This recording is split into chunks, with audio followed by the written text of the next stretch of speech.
you mentioned the Kim Jong-Un missile launch, what's been dubbed the monster missile.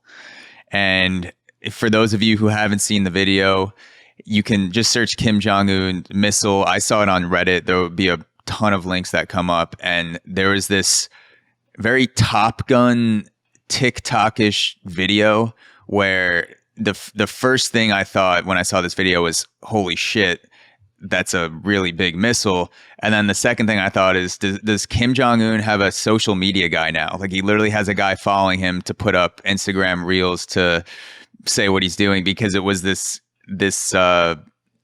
was not edited well, but it was cheesy, and it did make me laugh, where I was like, oh shit, like this is he's checking his watch, like what time is it? And then the missile launches and you're like, oh, it's that time, it's launch time, you know?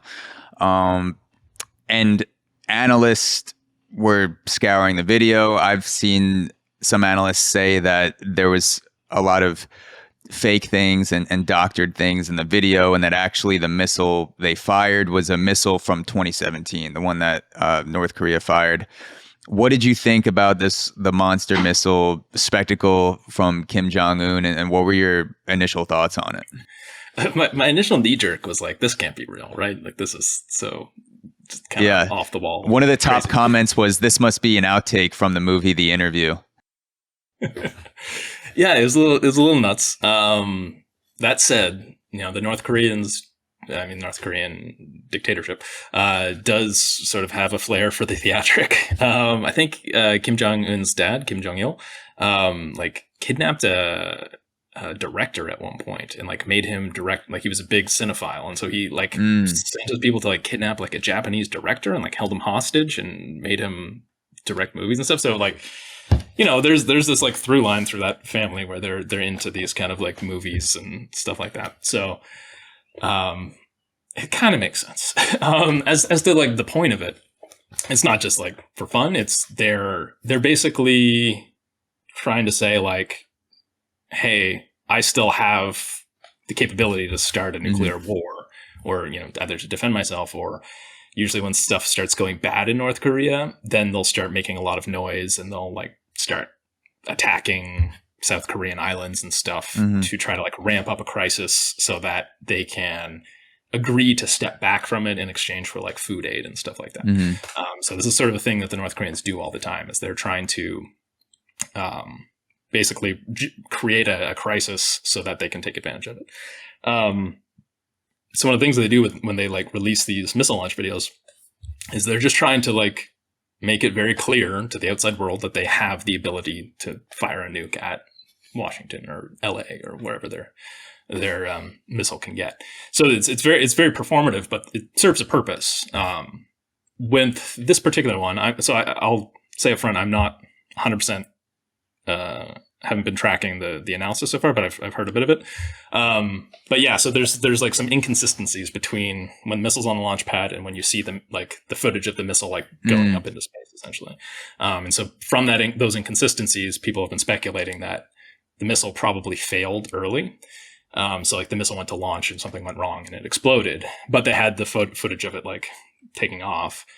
And then they're like, well, we can't just show it taking off. We have to show it going into space. So then they edited in a different missile that they had footage of getting off into space. And they've done that before with, I think, their sub-launch ballistic missile tests before, where they had a failure early, but they don't want to appear like they're having failures. They want to appear like they're competent, like they have this capability and that it's very reliable. So they kind of have an incentive to edit these things together to make them look scarier than they are. Not to say that they aren't scary, but that's why they do this kind of performative thing. Yeah, I was watching it and I was blown away, no pun intended, by just the effort of the spectacle, because you would think that launching a nuclear weapon on its own or testing out a missile would be enough to send a message. But we're in the year 2022. So when I release a podcast, I don't just put out the audio and video, the full 3 hours, or do a write-up after. I'm thinking about chopping up different reels and Facebook videos, quotes, things like that for social media.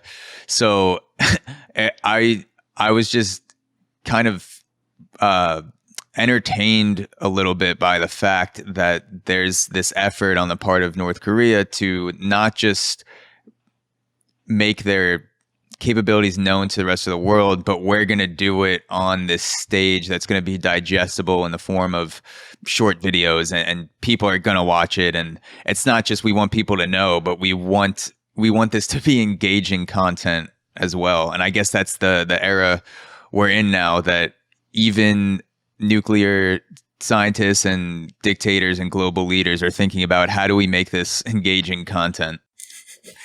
Yeah, and and again, it's like there's a purpose to it all. Is that the North Koreans don't just want their capabilities to be known by U.S. intelligence services, because U.S. intelligence services are very famously tight-lipped. They don't talk about it a lot. They want to convince the public, and the publics in China, South Korea, the U.S. They really want to like influence the discussion to like make it clear that they have nuclear weapons, and they don't want people to forget that. And they want that to be part of the discussion always, because it makes them seem bigger, essentially. So, you know, that's why they try to do this kind of slick video production. It's just maybe a slight, you know, culture thing of why it looks like a cheesy Top Gun thing from the 80s rather than you know, what we might expect today. So that's what kind of makes it funny. When really it's like, it's kind of terrifying. It's like, yeah, they have this giant missile that can carry their weapon real far. Is there a gut feeling or some insight you have about this video that you haven't seen shared publicly yet, or just something that sticks out that you think more people should pay attention to? No, I don't have any, you know, super deep insights on it. It's just, it's just kind of entertaining. But at the same time, it's like, don't forget that they have nuclear weapons, and you know, that they value them very highly.